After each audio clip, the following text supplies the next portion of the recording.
Amici di Custodia della Memoria, oggi facciamo un altro esperimento, l'ennesimo.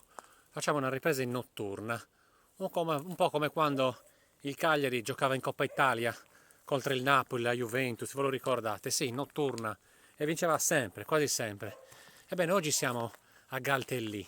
A Galtellì ci sono delle meravigliose Domus de Janas, che praticamente sono quasi praticamente all'interno del paese, ed è molto emozionante essere qua oggi. Le Domus de Janas di Galtellì, di sicuro sono 3.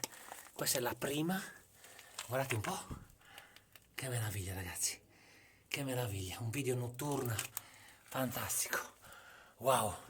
Qua ci deve essere il portellone, strepitoso, ma non è finita qui,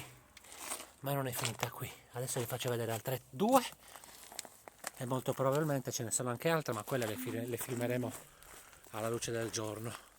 Allora, facciamo attenzione a non imburchinare. Ok, io passo da qua a Galtellì ragazzi. I Custodi della Memoria fanno un video in notturna. Eccoci qua. Allora, la prima l'abbiamo già filmata e adesso vi facciamo vedere la seconda e poi la terza.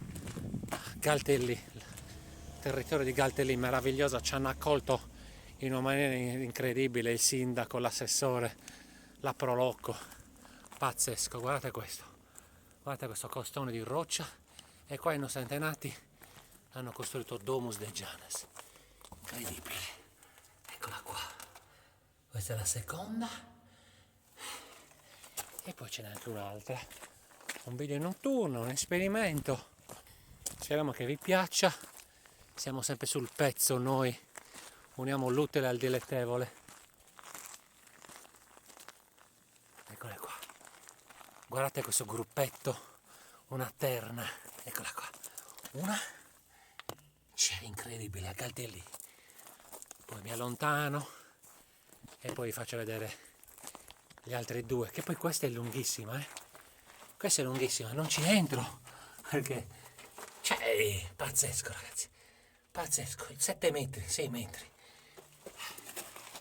E poi questa, incredibile.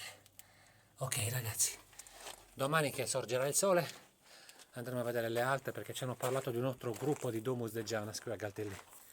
Speriamo che l'esperimento vi sia piaciuto. Ciao a tutti.